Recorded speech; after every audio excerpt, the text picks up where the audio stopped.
हरियाणा की हर अपडेट के लिए बेल आइकन दबाएं और सब्सक्राइब करें STV हरियाणा न्यूज। कोरोना का कहर अभी रुका नहीं है। देश और प्रदेश में कोरोना के आंकड़े लगातार बढ़ते जा रहे हैं।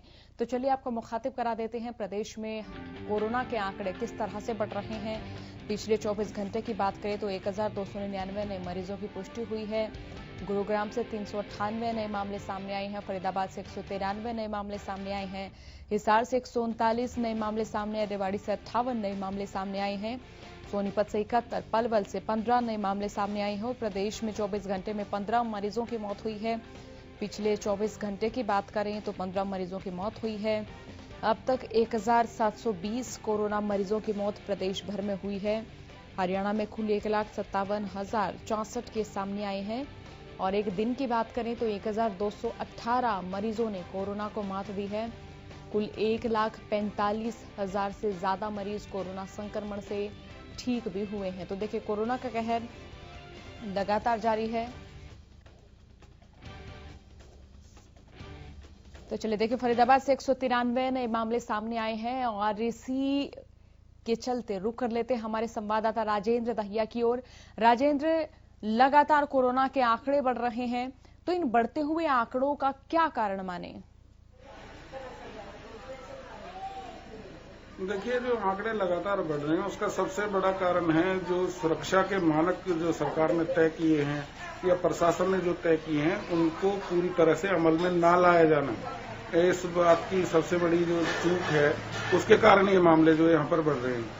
तमाम जो अधिकारी हैं या नेता हैं वो आए दिन लोगों को सचेत कर रहे हैं, उनको बता रहे हैं कि वो जो सुरक्षा व्यवस्था उसको पूरी तरह से दुरुस्त रखें और जो दिशा निर्देश दिए गए हैं उनको पूरी तरह से अमल में लाएं, तभी इससे बचा जा सकता है। और सबसे बड़ा कारण इसका यही है कि लोग सोशल डिस्टेंसिंग को नहीं अपना रहे हैं। 2 गज की जो दूरी होनी चाहिए वो नहीं हो पा रही है। मास्क होना चाहिए वो मास्क भी नहीं लगा पा रहे हैं। तो कहीं ना कहीं ये सबसे बड़ा कारण कोरोना फैलने का माना जा रहा है। और 193 मरीज पिछले 24 घंटे के दौरान यहाँ पर सामने आए। एक मरीज की मौत हुई है और मौत का आंकड़ा 242 पे पहुंच चुका है। जी राजेंद्र, अगर पर्यावरण की बात कर ली जाए, क्योंकि त्योहार जब नजदीक आते हैं तो जो बड़ी शहर है, खास तौर पर दिल्ली NCR की बात करें, इनसे सटे हुए जो इलाके हैं वहां पर्यावरण का स्तर, प्रदूषण का स्तर लगातार बढ़ता हुआ नजर आता है। तो यहाँ क्या स्थिति नजर आ रही है? और आज तो विजयदशमी भी है। जी बिल्कुल, मैं आपको बता दूं, जिस तरीके से लगातार पॉल्यूशन का जो स्तर है वो बढ़ता जा रहा है और 400 से ऊपर AQI यहाँ पर मापा गया है, तो लगातार इसमें वृद्धि होती जा रही है जो खतरनाक साबित हो रहा है। खासकर जो श्वास के मरीज हैं और कोरोना में भी इसका बहुत बड़ा इफेक्ट होता है। कोरोना के लिए भी ये खतरनाक है और लगातार जो मरीजों की संख्या है एक कारण ये भी माना जा सकता है जो लगातार बढ़ रहे हैं मरीज और उनकी हालत और ज्यादा जो खराब होती जा रही है, जो मौत का आंकड़ा बढ़ रहा है वो पॉल्यूशन के कारण भी हो सकता है। क्योंकि पॉल्यूशन जिस तरीके से बढ़ रहा है, जिस तरीके से फॉग पहले दिखाई देती थी, अभी से ही यहाँ पर पॉल्यूशन इस तरीके से दिखाई देने लगा है। जी राजेंद्र, आज विजयदशमी है, तो अगर शहर के आयोजनों की बात करें तो क्या क्या आयोजन आज रहने वाले, या फिर कोरोना के चलते ये त्योहार भी फीका नजर आने वाला है? देखिए, बिल्कुल कोरोना के चलते त्योहार बिल्कुल फीका नजर आ रहा है और साफ तौर पर जिस तरीके से जो पटाखेबाजी दशहरा के दिन होती थी अब शायद ही दिखाई देगी। क्योंकि इस बार ना तो रावण लगाया गया है और जो कारीगर थे उनकी भी खासतौर पर जो आमदनी होती थी वो भी बेचारे बेरोजगार से नजर आए और प्रशासन की तरफ से भी काफी जो दुरुस्त व्यवस्थाएं की गई हैं ताकि बहुत ज्यादा पॉल्यूशन ना हो और लोगों को दिक्कत ना हो। जी राजेंद्र, अगर राजनीतिक गतिविधियों की बात करें या फिर सामाजिक कार्यक्रमों की बात करें तो आज क्या रहने वाले हैं? आज की बात करें तो पंडित मूलचंद शर्मा कैबिनेट मंत्री वो लोगों की समस्याएं सुनेंगे और कल भी उनके कार्यालय का यहाँ पर जो आम आदमी के पार्टी के जो कार्यकर्ता उन्होंने घेराव किया था। हालांकि उन्होंने के जो मुख्यमंत्री हैं दिल्ली के अरविंद केजरीवाल, उनके नाम संदेश भेजा कि वो जो नहर में पॉल्यूशन फैला रहे हैं उसको वो रोकने का काम करें। और साथ ही आज जो विधायक है नयनपाल रावत वो भी लोगों की समस्याएं सुनेंगे। तो कहीं ना कहीं राजनीतिक हलकों की बात करें तो जिस तरीके से बड़ौदा जो उपचुनाव है उसको लेकर भी काफी चर्चाएं यहाँ पर गर्म नजर आ रही है। जी चलिए, बहुत बहुत शुक्रिया राजेंद्र, तमाम जानकारी के लिए, तमाम अपडेट के लिए बहुत बहुत शुक्रिया। तो इसी बीच रुख कर लेते हैं सोनीपत से हमारे संवाददाता लाजपत की ओर। लाजपत से भी हम जानेंगे कि क्या कुछ अपडेट आज सोनीपत से हमें जानने को मिलेगी, और साथ ही आज विजयदशमी है। लाजपत, सबसे पहले मैं जिक्र त्योहार का ही करना चाहूंगी, क्योंकि देखिए आज विजयदशमी है, वो त्योहार है जिसका साल भर इंतजार करते हैं। तो यहाँ त्योहार की रौनक किस तरह से नजर आ रही है? सांझोत्सव की बात करें, सांस्कृतिक रीति रिवाजों की बात करें, तो क्या कोरोना काल के दौरान वो तमाम गतिविधियां, वो खुशी, वो उत्साह नजर आया? जी बिल्कुल, अगर बात करें तो लगातार एक तरफ तो कोरोना की दहशत लोगों के मन से खत्म हो चुकी है, दूसरी तरफ अगर बात करें तो त्योहारों की, तो त्योहार को लेकर कहीं ना कहीं भीड़ जरूर देखने को मिल रही है। लेकिन हरियाणा न्यूज की टीम की तरफ से एक लोगों से अपील है कि अपना ध्यान रखें, सुरक्षित रहें, सोशल डिस्टेंसिंग का ध्यान रखें, मास्क का ध्यान रखें। दूसरी तरफ जो बात करें तो त्योहार को लेकर काफी भीड़ है और उसको लेकर प्रशासन भी मुक्तई नजर नहीं आ रहा। लगातार जो दिल्ली के नजदीक सोनीपत का होना और एक कोरोना की दहशत लगातार बनती है, क्योंकि दिल्ली से जो आवागमन है, जो फैक्ट्री मालिक हैं वो दिल्ली से अटैचमेंट रहते हैं। हम लगातार जो है कोरोना की जब से हमने खबरें दिखाई है, जब इससे कह रहे हैं कि दिल्ली की आफत सोनीपत पर लगातार बरस रही है, तो कहीं ना कहीं जो काफी बड़ी चिंता का विषय है। और कोरोना को लेकर लगातार जो मौतें हो रही हैं उसके भी आंकड़े बढ़ रहे हैं। और अब मौसम जब चेंज हो रहा है तो इस वक्त जो है बुखार, डेंगू और मलेरिया और कोरोना तीनों बीमारियों का भी प्रकोप लगातार देखने को मिल रहा है। जी सोनिया। लाजपत, अगर पर्यावरण प्रदूषण की बात करें तो यहाँ किस तरह से स्तर बढ़ रहा है?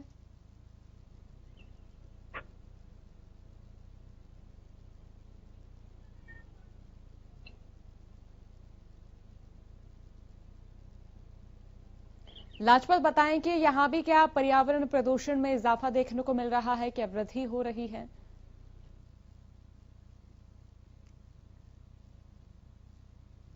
तो चलिए, लाजपत से हमारा संवाद नहीं हो पाया, तो लगातार हम हमारे संवाददाताओं से जान रहे हैं कि आज उनके हलके में क्या अपडेट रहने वाली है, किन खबरों को वो प्रमुखता से उठाने वाले हैं। खास बात यह है कि आज विजयदशमी है, तो कोरोना के चलते दशहरे का जो त्योहार है वो भी फीका नजर आ रहा है। और क्योंकि सामाजिक कार्यक्रमों की बात करें, तमाम गतिविधियों की बात करें, तो उन पर भी रोक लगाई हुई है। हालांकि छोटे पैमाने पर यह त्योहार सेलिब्रेट जरूर किया जाएगा। अब बात कर लेते हैं किसानों की। कृषि कानूनों का किसान वर्ग की ओर से लगातार विरोध किया जा रहा है और तमाम किसान कह रहे हैं कि इन कानूनों को वापस लिया जाए। प्रदेश के उप मुख्यमंत्री दुष्यंत चौटाला को खासकर किसानों ने अपने निशाने पर लिया है। किसानों का आरोप है कि बीजेपी के खिलाफ बोलकर दुष्यंत चौटाला ने किसानों से वोट लिए और अब किसानों का साथ देने की बजाय बीजेपी का साथ दे रहे हैं और सत्ता पर काबिज हैं।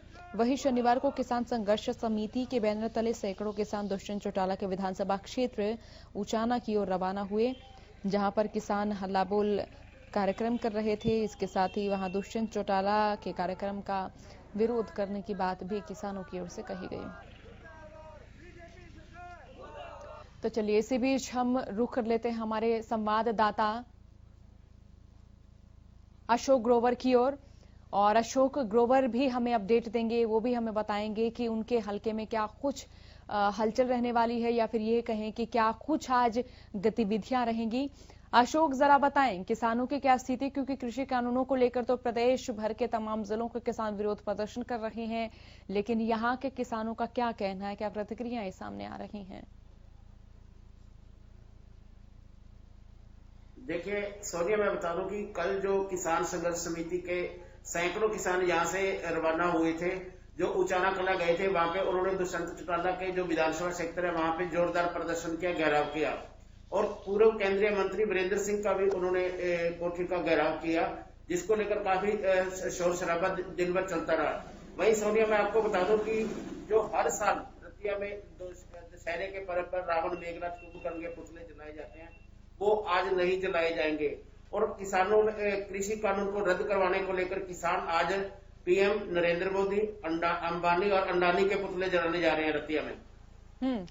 अशोक, अगर आज की त्योहार की बात करें तो आज का त्योहार किस तरह से देखने को मिलेगा यहाँ रतिया में, क्योंकि देखिए कोरोना के चलते जो तमाम गतिविधियां हैं या फिर ये कहें कि भीड़ एकत्र करने पर पाबंदी भी है, तो ऐसे में त्योहार का उत्साह, त्योहार की रौनक किस तरह से बीते दिनों में नजर आई और आज क्या अपडेट? देखिए सोनिया, जिस तरह हर वर्ष रामलीला होती थी और इस दिन त्योहार की रौनक तो काफी देखने को मिलती थी बाजारों में दशहरे पर्व पर, क्योंकि इस बार रामलीला नहीं हुई, इस बार दशहरा भी नहीं, क्योंकि कोरोना सबसे बड़ी बात है। दूसरी मैं बात और बता दूं सोनिया आपको कि कोरोना की जो मार है अब आगे बढ़ने वाली है, क्योंकि जो धान की पराली को किसान आग लगा रहे हैं उससे प्रदूषण काफी बढ़ेगा और कोरोना के मामले काफी बढ़ेंगे।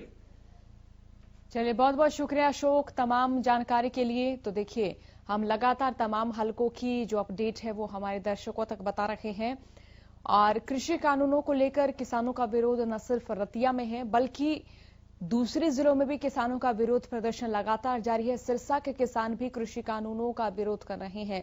सिरसा में किसान भी हल्ला बोल रहे हैं और सरकार को चेता रहे हैं कि सरकार इन कृषि कानूनों को वापस ले, नहीं तो किसानों का आंदोलन ऐसे ही जारी रहेगा।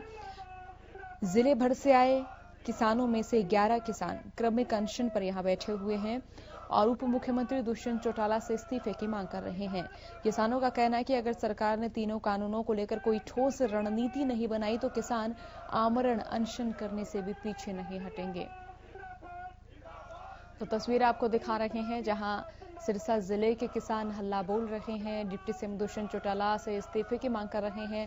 तो चलिए, सिरसा की अपडेट के लिए हम रुख कर लेते हैं हमारे संवाददाता विकास की ओर।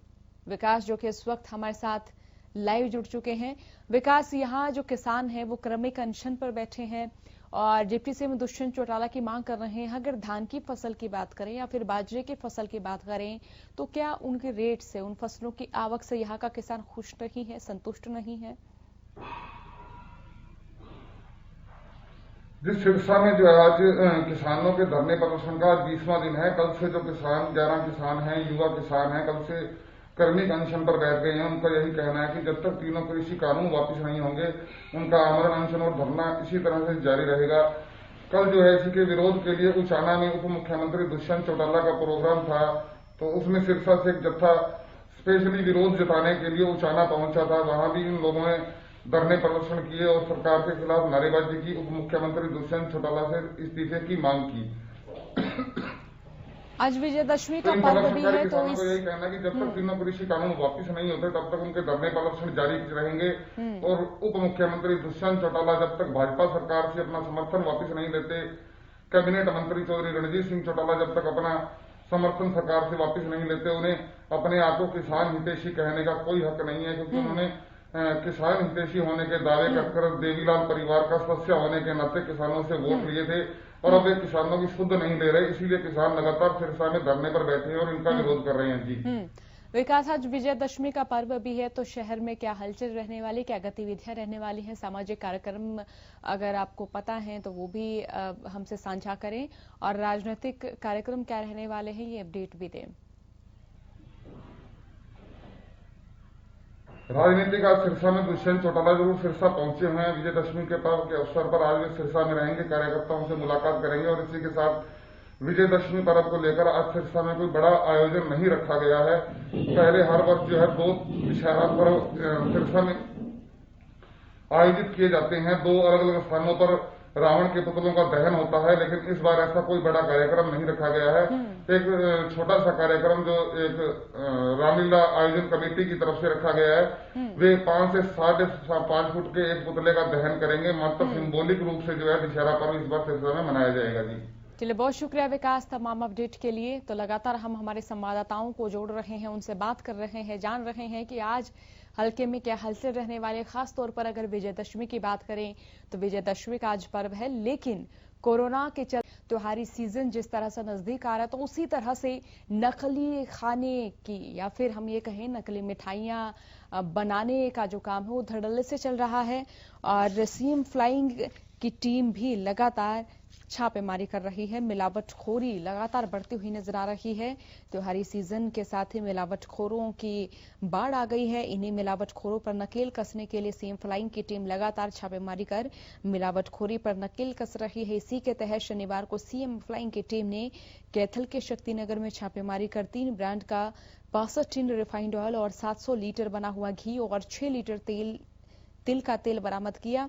फूड इंस्पेक्टर राजीव शर्मा ने बताया कि इस फैक्ट्री की काफी शिकायतें आ रही थी, जिसके बाद कार्रवाई की गई है। इस दौरान टीम ने जांच के लिए सैंपल लिए हैं और जांच रिपोर्ट आने के बाद कार्रवाई की बात कही है। तो चलिए रुक कर लेते हैं हमारे संवाददाता विपिन शर्मा की ओर, जो कि इस वक्त हमारे साथ लाइव जुड़ चुके हैं। विपिन, मिलावटखोरी की खबरें जब भी त्योहार नजदीक आता है तो सामने आती रहती हैं, तो यहाँ जरा अपडेट दे, बताएं कि शहर में किस तरह से मिलावटखोरों पर नकेल कसने का काम किया जा रहा है। जी, आपको बता देंगे बहुत ज्यादा दुखद है कि जब त्योहारों का सीजन होता है, शुरू होता है, तो मिठाइयों की, खाद्य पदार्थों की मांग बढ़ जाती है। उसी दौरान मिलावटखोरों की भी संख्या बढ़ जाती है। लेकिन जो सैंपल लिए जाते हैं, उनके सैंपलों के परिणाम दिवाली के बाद आते हैं, तब तक वो मिठाई मार्केट में बिक चुकी होती है। हम कल की ही बात करें, कल एक शक्तिनगर में घी की फैक्ट्री पर छापा पड़ा, जो वहां से जो बरामद हुआ 65 टीन तो हमें रिफाइंड के 3 ब्रांडों के बरामद हुए और 730 लीटर बना हुआ घी बरामद हुआ। घी की फैक्ट्री के मालिकों ने क्या चालाकी की हुई थी, डब्बे की एक तरफ बड़े छोटे से अक्षरों में लिखा हुआ था कि ये इंग्लिश में कि घी खाने लायक नहीं है, और दूसरा उस पर लिख रखा था ये पूजन के लिए, वो भी इंग्लिश में लिखा हुआ, पूजा के लिए इंग्लिश में लिखा हुआ था। और दूसरी तरफ उस पर ग्रीन कलर का जो मार्का होता है कि ये शुद्ध शाकाहारी है, ये खाने योग्य होता है, वो मार्का भी लगा रखा था। तो इस तरह के जो मिस ब्रांडिंग ये लोग कर रहे थे। आम ज्यादातर क्या होता है कि इस तरह का घी छोटी दुकानों पे, गांव में, छोटे तबकों में इस जगह पे बिकता है। वो लोग इन चीजों को नहीं जानते, ना ही समझते। वो लोग इसे देसी घी या शुद्ध घी समझ के खरीदते, क्योंकि कम रेट पे मिलता है, और अपने बच्चों को भी खिलाते हैं। बाद में अगर कोई आपदा आ जाए तो साफ कह देते हैं, मालिक, फैक्ट्री मालिक साफ कह देगा कि मैंने इसके ऊपर लिखा हुआ है ये खाने योग्य नहीं है। और ये लोग क्या करते हैं कि बड़ी कंपनियों के नाम के साथ छोटा सा अपना अक्षर लगा लेते हैं, ताकि देखने में लोग सोचें कि मैं एक ब्रांडेड घी खरीद रहा हूं, लेकिन छोटे से जो शब्द होते हैं नीचे वो किसी को नजर नहीं आते, बहुत छोटे होते हैं। तो इस तरह से हेरा फेरी का जंजाल कैथल में नहीं पूरे हरियाणा में फैला हुआ है, जिसको रोकना बहुत जरूरी है। विपिन, आज विजयदशमी है, तो कैथल में क्या कार्यक्रम रहने वाले हैं, क्या गतिविधियां रहने वाली हैं? मैं थोड़ा सा घी के बारे में एक बात और करना चाहूंगा कि कल हम जब इस पे फ्लाइंग पे रेड पे थे, तो सीएम फ्लाइंग की जो भूमिका थी वो संदिग्ध नजर आई। सीएम फ्लाइंग के अधिकारी बार बार कमरे में जाके मालिकों के साथ मीटिंग कर रहे थे, मीडिया को अंदर जाने से रोका जा रहा था, एक कमरे को नहीं खोला गया। बाद में हमने जब मीडिया ने जब बात करने की कोशिश की सीएम, तो उन्होंने बाइट देने से मना कर दिया, बोले कि मैं बाइट देने में सक्षम नहीं हूं, डीएसपी से बात कीजिए। डीएसपी जो कि जीन बेचते हैं, पत्रकार जीन तो बाइट लेने जाएंगे नहीं। ये तो ठीक रहा कि जो फूड इंस्पेक्टर राजीव शर्मा थे, उन्होंने अपना वर्जन दे दिया। वो उनकी भी एक लिमिट है, वो जितना बता सकते थे उतना ही बताया, बाकी जानकारी वो नहीं दे सकते थे। तो सीएम फ्लाइंग की भूमिका संदिग्ध रही है।